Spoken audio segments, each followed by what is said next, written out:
In the morning, When I rise, when I rise, when I rise, wanna rise holy. When I rise, when I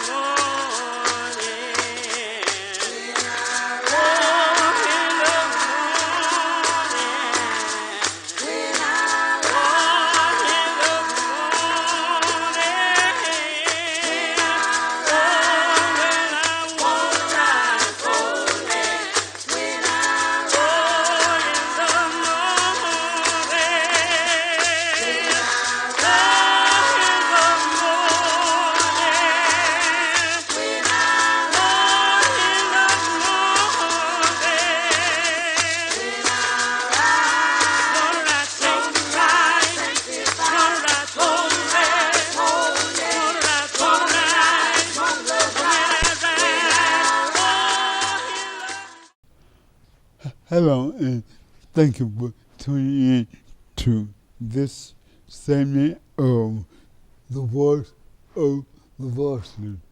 I am, of course, your host, Calvin E.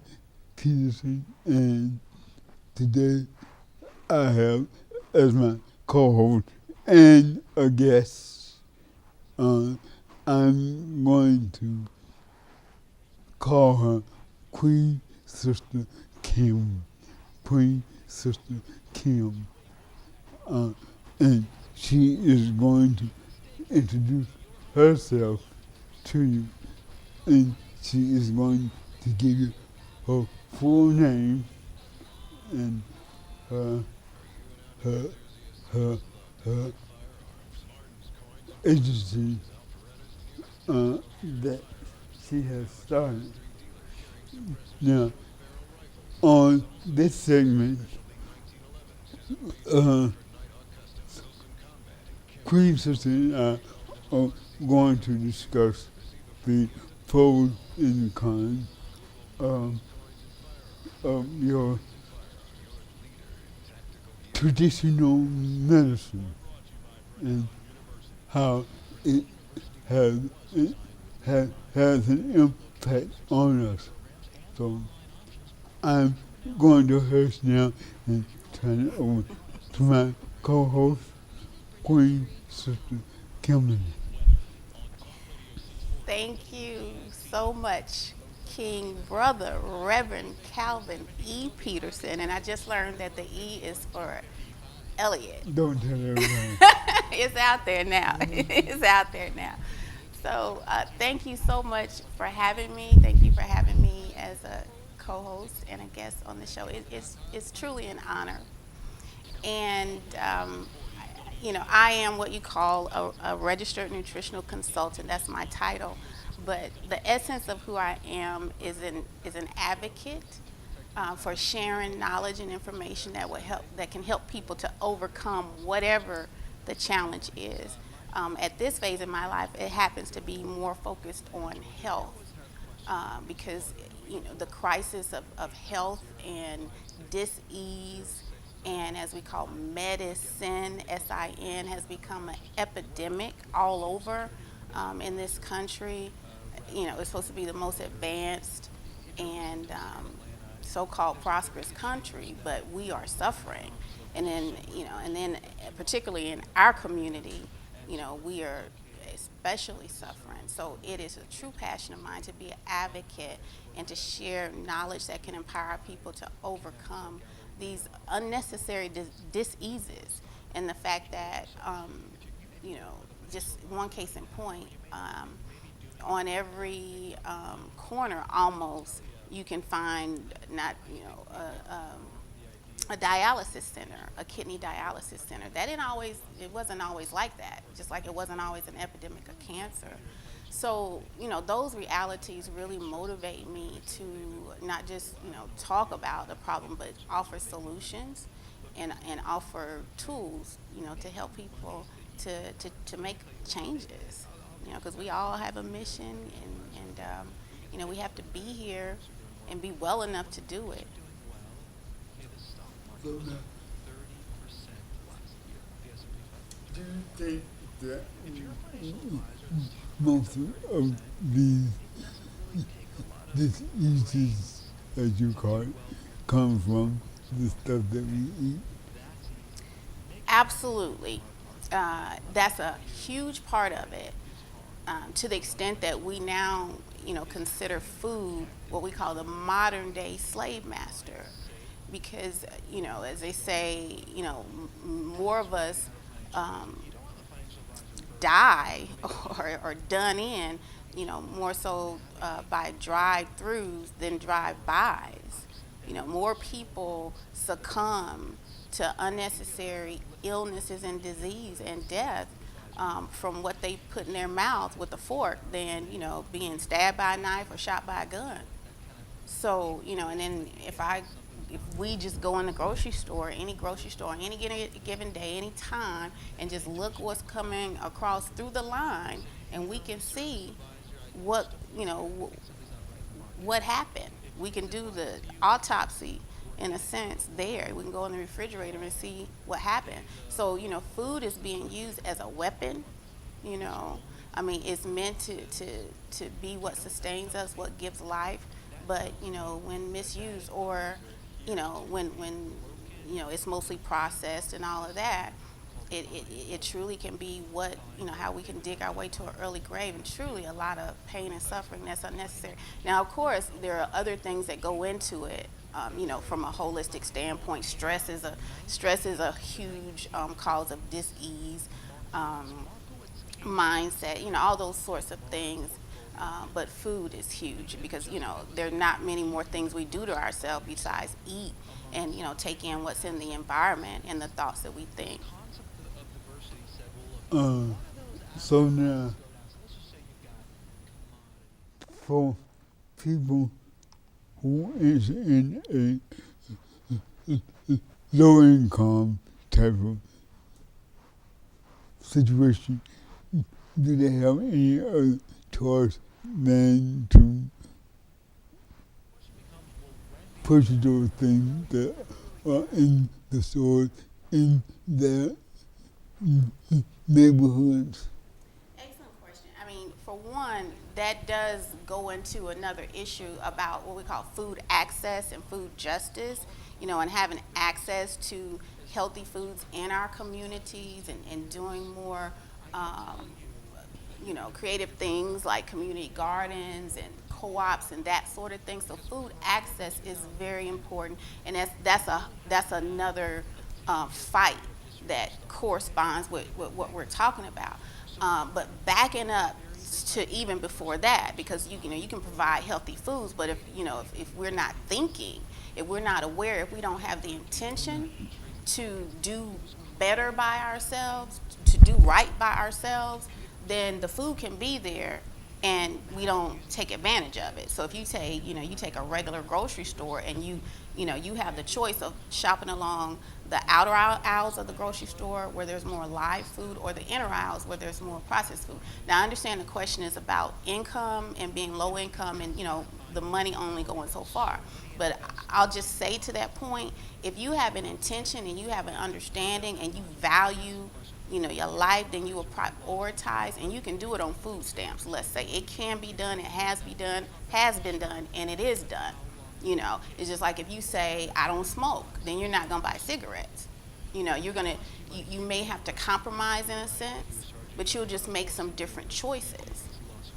But now, if a person is uneducated to the fact that if they eat pork chops, is going to, if they eat pork chop, is going to cut the lives short. Now, if they don't understand that, Right. how how how do we get to those people? Because those people say, "Oh, well, my mama ate pork chop, Right. and she lived to get 60 years old. Right, or she lived to be 90. Yeah, Yeah, yeah. exactly. Right. Well, that's an excellent point as well, where the point is mainly about opening people's minds. So that's why I consider myself an educator, Okay. first of all. And, and this concludes this segment of our show. Stay tuned for the next segment and hear from Disabled International. Thank you.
I can see the hearts of every person in here as I look around. I can see the genuine interest and the genuine concern to do the right thing. This is your opportunity to make a whole transformation in your church structure. People think that if a church tears down the step and make the church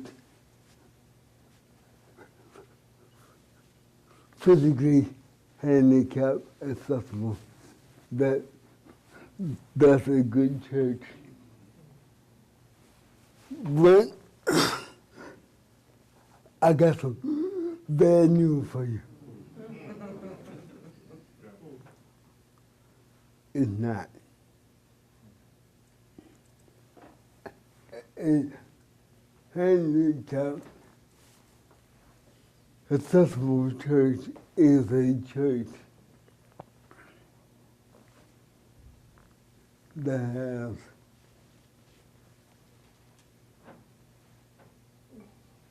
and has a transformation of the heart and the soul. A handicapped accessible church is one that is one that is acceptable to each other.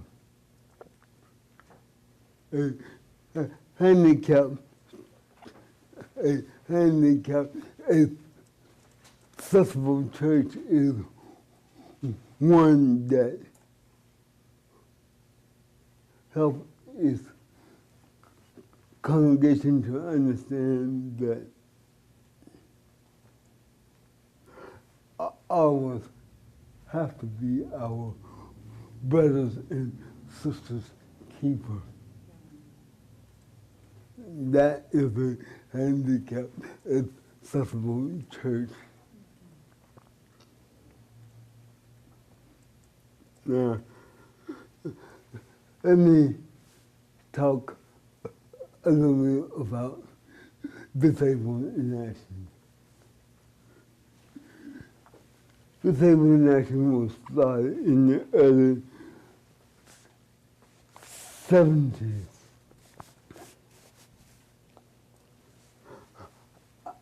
I was fortunate enough to graduate from high school in my chair that James Brown gave me. And as soon as I graduated, you have a desire to get a job and help out in the household. I had that desire, but I was so ignorant that I was in a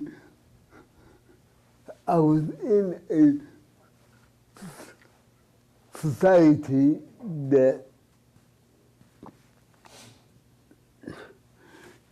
did not have a desire for me to even be here. So every time I tried to get a job, I was turned down. People even told me that if I did not get out of the store, they would call the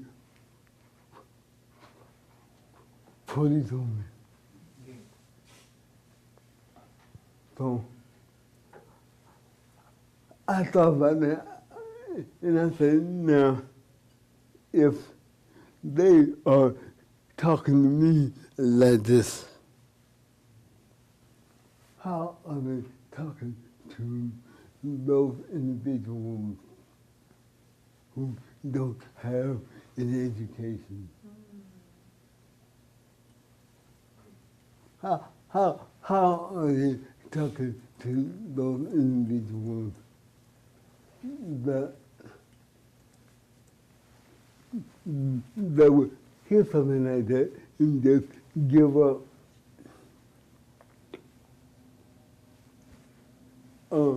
So I decided to create a non-profit group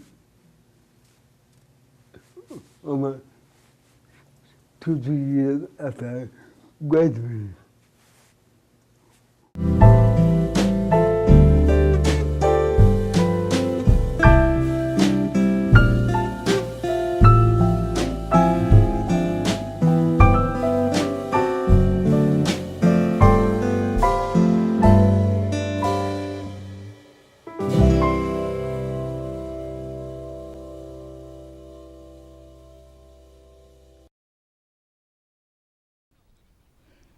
And here we are back again, and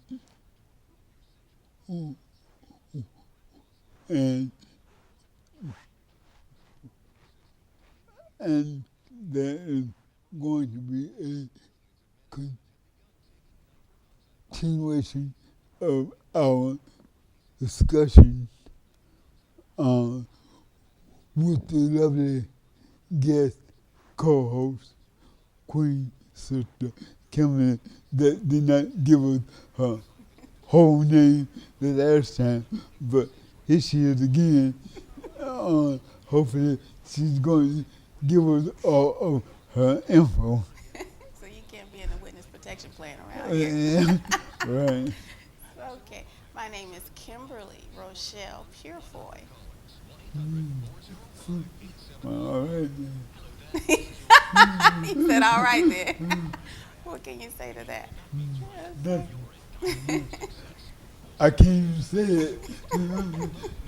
Okay. Yeah. But anyway, you were talking on the last segment about how there are stores in all of our communities, and people, they need to step up and make the choice to eat those things that are good for them and healthy for them. And you were asking a question about, how to make people aware, and and like I said, that's an excellent point about, everything starts in the mind. So it's really a mission to um, educate our communities about the importance of course, eating healthy, and the options and the power that we actually do have. So we would like to go more into the churches, and use that ministry to actually minister to the these very real ills and illnesses that we're dealing with. Go into the schools, because when we have classes and workshops with children, it makes a huge impact. They go home and tell their parents and grandparents, and it can kind of even start with the children. So just opening our minds and making us more aware of better choices. So even when we're on a low income, instead of buying a lot of processed food, and Lunchables, and all that processed meat, and it's just kind of Frankenstein food. It's not even real food. It's just like an edible substance, food like substance. We can do some basic things. Get some vegetables. I mean, if you can't do organic, then do the next best thing. Try to get some fresh vegetables. If you can't do fresh vegetables, get some frozen vegetables and learn how to say it. Well, we know what we're talking about. I want that one. Okay. But just some real food. And just do what you can. Drink more water, Yeah. So, instead of all this juice and Hawaiian punch. Oh my God, it's just full of high fructose corn syrup. It's cheap, but it's not worth it. but now, Sister Queen, you are talking about uh, changing thought processes of people who have been stuck in the same thought for years. So now, how do you go about changing that? I think we might need to ask you, because you made such an impact in terms of how to, use the power that we have. But, again, I think if it just continues to be more of a mission, and as we continue to talk about it, it's like programming our minds about anything. I mean, rap music didn't just happen to happen. It was an intention. And if you, keep programming people's mind with the same thing, then they'll start to feel it and believe it. So that's what we have to do about some things that will serve us better, and just keep it at the forefront. That's why I said in the churches. I mean, we have churches all over. Let's talk about this. Let's talk about this in the pulpit. Let's talk about how to truly be well, and how it is our duty and responsibility to take care of this body temple, and not just go, to the church house to pray for the problem. Then we go afterwards and create the problem, at the dinner table, at the, can I call names, but at these different, let's just say Murder King, I didn't call any name, things like that. We just keep pressing and bringing it up, and I'm very excited that it has become the new cool thing to talk about health. But we just want to do more than talk about it. We want to, really continue to educate, and to bring some real alternatives into the community. So now, I'm hearing from you that all of the different diseases, such as cancer, high blood, uh, diabetes, basically those diseases come from stuff that we eat. Absolutely. It comes from primarily what we're eating. So it's coming from getting too much of the wrong thing, which is, are the wrong foods, but it's also not getting enough of the things that we do need. So those will be considered nutritional deficiencies. So, for example, diabetes, when someone is diagnosed with diabetes, which is so common now, we just accept it like that's our birthright, and we even blame it on our grandmother, our auntie. It runs in the family, and that's the biggest scam. you know. But we just accept that that's something that's supposed to happen. But the reality is we just ate too many sugars and starches, and we didn't get enough nutrients like chromium and things like that that the body needs to process the sugar. Thank you so much. And tune in for our next segment now, a word from Disabled in Action. Thank you.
Who you all consider the organ player. Praise God. Praise God. That's Jasmine. Jasmine was placed in my life when she was 2 months old. She's 23 now. And people have often told me that I put my life on hold to raise her. And I tell them I beg to differ with them. Because of her, I feel that my life was saved. Praise God. Praise God. Praise God. Through raising Jasmine, I've been able to discover my weaknesses and my strengths. There have been many times that Jasmine has encouraged me. There were times when I would go and pick her up at the academy when she was in school, and I would watch the children with the physical disabilities and the blindness and how they would just interact with each other. And they were so, it was just humbling for me to see, as Dr. Dorsey said, the ones that were supposed to be, that's considered by society to be inferior. Or less, than us. But it made me look at me and say, wait a minute, there's something going on here that needs to be corrected. I give God the glory because in my raising Jasmine, and I thank you for the award, Dr. Peterson. But my reward has been in raising Jasmine.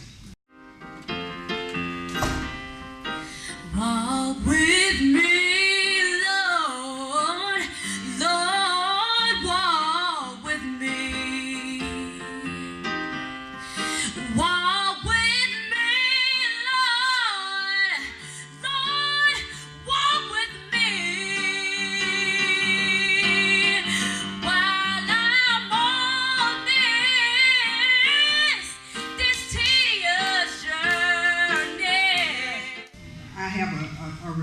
Every day in raising her.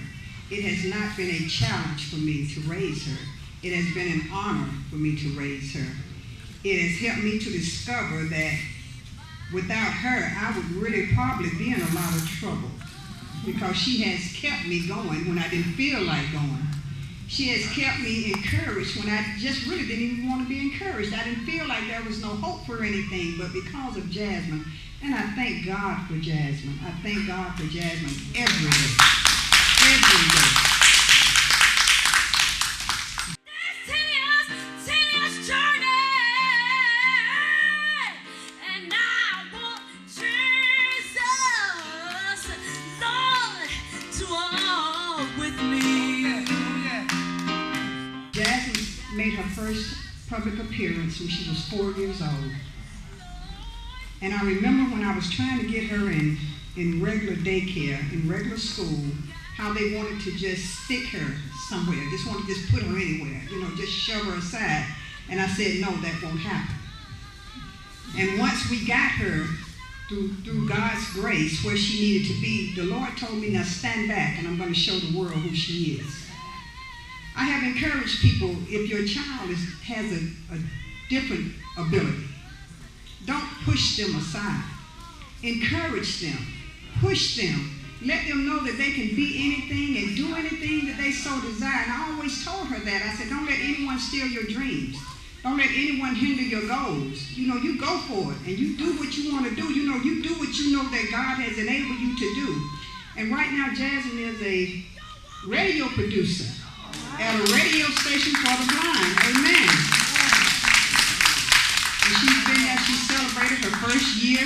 Amen. And she does on-the-field reporting. She's interviewed the governor. She's went to the Capitol and interviewed his wife. And she just does it. She does it. And through all of her ingenuities and to do things, God has taught her to play the keyboard. She didn't have lessons. God taught her to play drums. And she plays video games. And she does everything. And sometimes I forget she's blind because I'll have a picture. And I said, Jasmine, you remember this picture? Look at this. And I said, oh, I forgot. She's blind. Amen. But we get so comfortable with them because they're so normal. They are normal. Amen. We're the ones with the disability. Sometimes I feel that way about myself. There are some things going on with me that needs to be corrected, can stand to be corrected, and can stand to be enhanced in my life. Amen. So I thank you, Reverend Peterson, for everything. God bless your heart real good.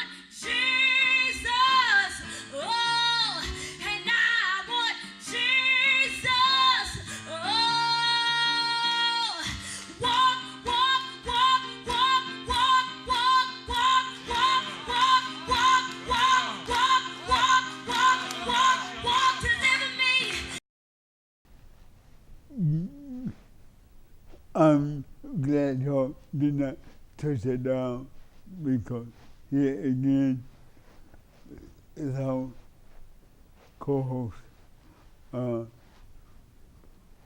Queen Sister Kimberly.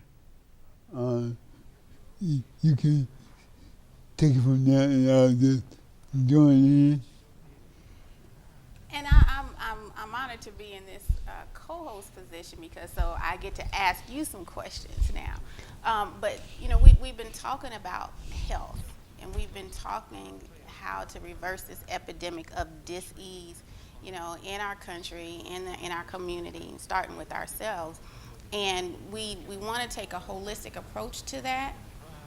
And dealing with it holistically, mind, body, and soul, we have to recognize that a big factor is the physical aspect in the food that we put in our body, but another big aspect of what affects us is our mind and our spirit, mind, body, and soul. So, with that, mindset is very, very, very important.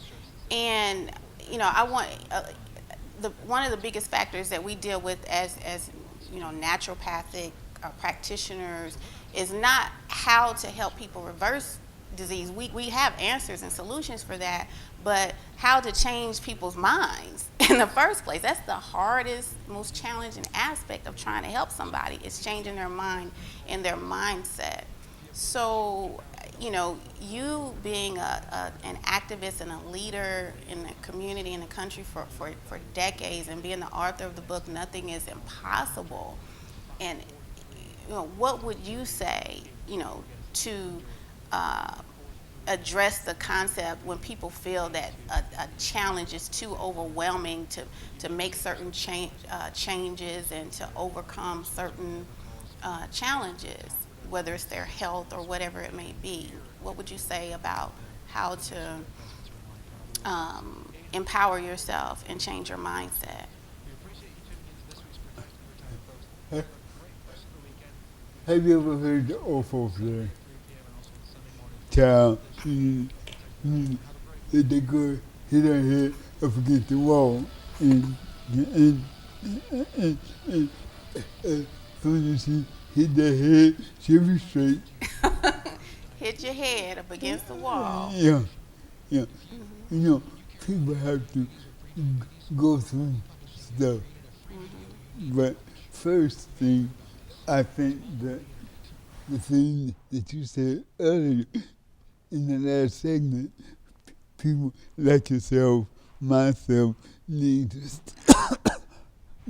start getting into schools, churches, and doing on a consistent basis. And as people hear these things, they will begin to internalize them. I agree, because there's so many things that have affected what we think that are kind of like vapors. They're in the air. They're just so insidious, and we're not aware of why we think what we think. Mm-hmm. So, what do you think about like how the media may be used, or how certain things are put upon us to affect how we think? Exactly. But in all of us, there is a God.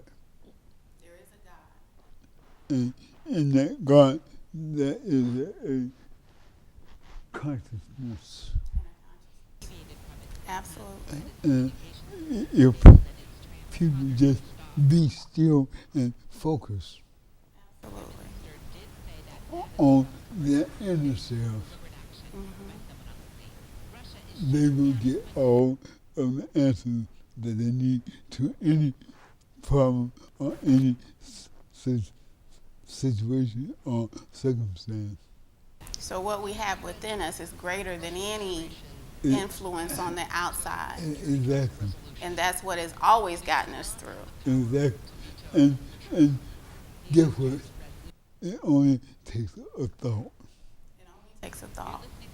Yeah. So when people are considering how, let's say from dealing with a health challenge, how they can actually overcome it, or how they can make certain changes and change what they may have been doing for 30, 40, 50 years, it first starts with the thought and just imagining that, like the title of your book, that nothing is impossible.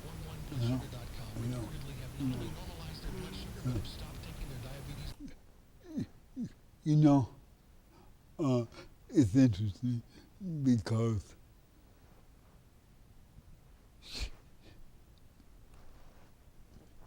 they talk about on TV now this drug that's out for people that have ADHD. They say if your son begin to grow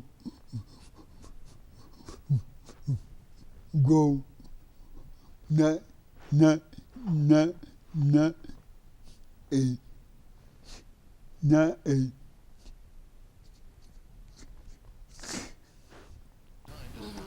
So they're giving you symptoms to look for. Exactly. So that you will start to believe that your child has this condition, and then you would therefore be open to putting your child on the drug. Exactly. Right. And it's so absurd. I can't even say it. It absolutely is. I've heard, like you were talking about that commercial, I heard another one. There's so many of them. We're the only country in the world that allows drug companies to advertise drugs. I mean, even my own son came to me a few years ago and said he thought he had restless leg syndrome from watching the TV. Okay, but whatever the symptom may be, let's say, if your leg's a little shaky, that's a magnesium deficiency. There's a reason for it. It's not due to a lack of a drug. They have a new one that is ridiculous to me. It's called shift work disorder. Had you heard that one? If you work nights, then you might have shift work disorder and need this drug.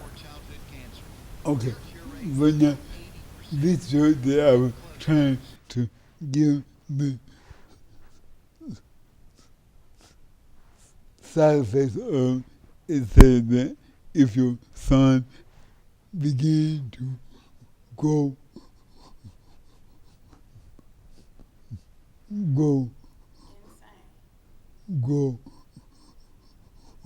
breast.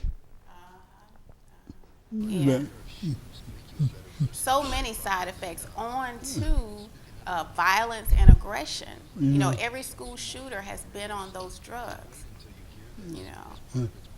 Okay, so thank you all for tuning in to this segment, and stay tuned for the next segment.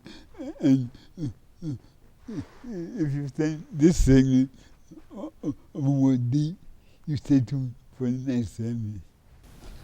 Thank you.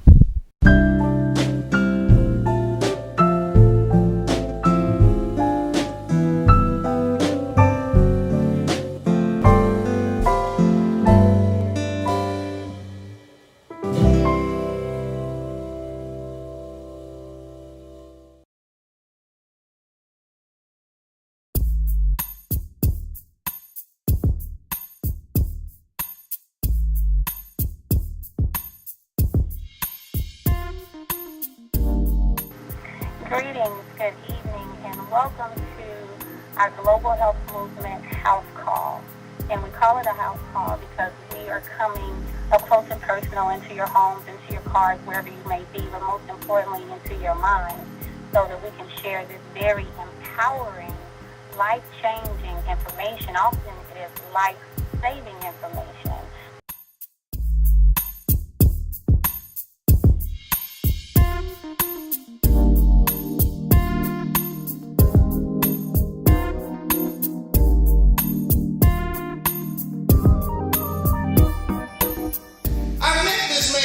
From a long distance before I met the physical man. I have in my hand, Reverend Peterson, the January 25th, 1993 issue of the Final Call newspaper. Now, in January 25th, 1993, I'm not going to say my age, but I was in high school, Brother Sean, in East St. Louis. And on the front of this Final Call, it says, "Disabled in action. One man's fight demonstrates plight of the disabled." Let me tell you what they told the family and the mother of Reverend Peterson from birth. On March the 30th, 1948, the doctors at Grady Hospital in Atlanta, Georgia, told the parents of Calvin Peterson that their son had been born with a permanent crippling disease called cerebral palsy. Unable to accept his son's disability, John Peterson turned his back and walked out of his son's life forever. Now imagine the mother laying on the bed, just overcoming the pains of birth. Then after giving birth, finds out that her son has a permanent crippling disease. After finding out he has a permanent crippling disease, then the man that fathered this child turns his back and walks away. Sound familiar? Meaning she's not going to have any help in raising this son. But see, when all else turns his back on you, when you can't pull on your neighbor, when you can't pull on your mother, when you can't pull on your father, all you got to do is dig deep. And there's one man that has never left our side. As they say in the church, there's a doctor who never lost his patient. There's a lawyer who never lost his case. But family, we got to learn how to depend on the God within. See, when you learn how to dig deep inside, then there's a little voice who speaks volumes. There's a little voice that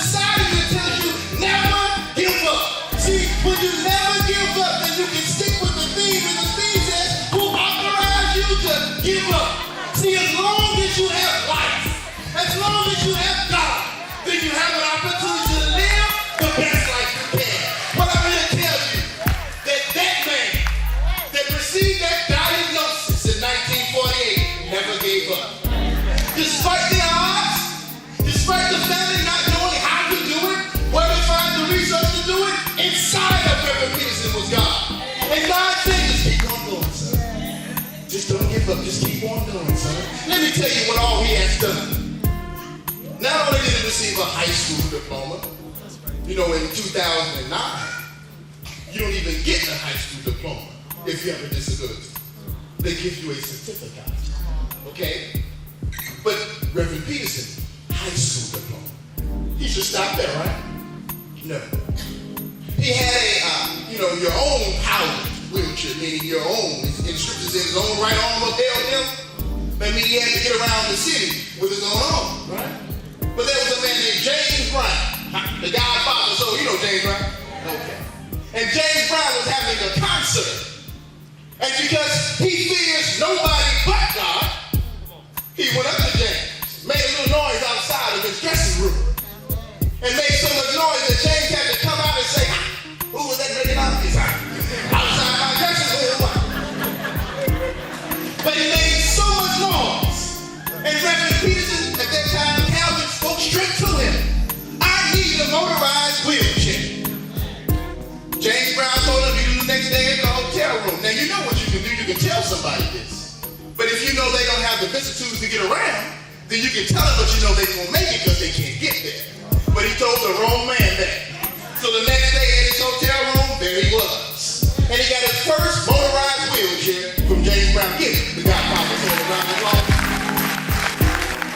That one feet might is secure now, brother. No place in heaven. But should he stop there? He went on to earn, not be given, but earn a scholarship to college. He earned a scholarship, but the state of Georgia was not willing to provide him the adequate transportation to get there. So this man, he didn't ask anybody. He rolled into Jimmy Carter's office, who was then the governor. He didn't stop at the receptionist, go through security, and see if he would take time to talk to this humble man. No, he rolled right on in and told the governor what he needed. Reverend Peterson has a college degree. Not given to him, but earned. See, when you believe in God, let me tell you one more thing, I'm going to let it alone. See, when you believe, not just talk about, not just clap about, not just sing about, but when you believe in God. See, when you believe, there's nothing that you can't do, because the man that put the sun out there, the man that put the moon out there, the man that put the stars out there, the man that gives us this comfortable ride, see, he can do all things. So when you believe, there's nothing called impossible. So Reverend Peterson has not let anything get in his way of what he considers in his mind and in his heart being successful. And because he has done that, we are here today. So I thank you, Reverend Peterson, for your work, for your faith, for not giving up. Because you're not giving up and giving all of us a reason to keep pressing on. All right. Thank you for tuning in. And I'm so glad that you did not change that down. And again, there is still the lovely Miss Sister Queen Kimberly. I'm not going to attempt to give her whole name because I don't want to create any type of disturbance. But anyway, on our last segment, we were talking about the spiritual aspect of us eating the things that will keep us healthy and that will keep us here on earth just a little bit longer. You know, people in the Bible days, they lived 900 years or more. I wonder what in the world did they eat? Absolutely. Why are we checking out of here at 40, 50, 60, even 70, Exactly. 80 years old Exactly. when we're built and capable of so much more? Exactly. So Did you want to speak on that? Yeah, we talked about a lot of things and a lot about what impacts the choices that we make and what impacts our mindset and how we can educate, ourselves and our community to make the different choices, because there are many things that influence what we think. We talked about the media and commercials and this miseducation, but one of the biggest impacts on what we think and feel in our community is the church. So I would like to ask you, as a reverend, as a minister, and as an advocate, um, how do you feel the church could make a greater impact in terms of this mission of saving our people and our health in this epidemic of dis-ease? How do you feel the church could play a greater role with the resources that we take in our community through the church and the platform that we have? I think that the church itself, especially our church, needs to be born again. The church needs to be born again. What do you mean by that? And become consumed in the Holy Spirit, because the Holy Spirit teaches us all things. Absolutely. As a nutritionist, when we go into different places and educate people, we talk about how our bodies were created and how the Creator put everything here for us. Now, things have been, misused, abused, exploited. The soils have been depleted, all those sorts of things. But the idea is that, all the nutrients should be in the soil, and we should be able to get them from the food. So it's not a foreign idea, that, our bodies we're live living creations, and we should be eating live living foods. So, we try to, let people know that that's the concept. And, one thing that I would wish is that were taught more and preached more, in the churches, and that was focused on. I remember one person that I knew that is no longer with us, who had kidney cancer, and she would come to me for a foot detox because she didn't want to deal with the cancer, because the doctors were helping her with the cancer, so-called helping her with the cancer. And by the way, the doctors told her she couldn't do any antioxidants, which is totally insane, because it would mess up the treatment, meaning more so it would mess up the money. But, as I still kind of crossed the line with her, so to speak, and talked to her about her diet and lifestyle, I found out, she said most of the sinning she did in terms of eating things that fed the cancer was at church. And I said, well, we need to come to your church. And as you said, that, there's a great point. The churches need to be born again, because we have, they have so much impact and power over the people. Yeah. And because they are not born again, you can see all of this devastation. So, I want to give credit to a lot of churches who do, open their doors and allow this, information in, and I do believe that churches really need to and could be even more revolutionary. Yeah. Yeah. And that's a good point. The saving action is now in the process of trying to get all churches to set aside a Sunday out of each month to honor those people that are in the congregation who are caregivers of children, disabled, seniors, just to honor them and to keep them encouraged Absolutely. to do the things that God does, and that is to help us to stay on this earth. Absolutely. I totally agree. I mean, the slogan, "What would Jesus do?"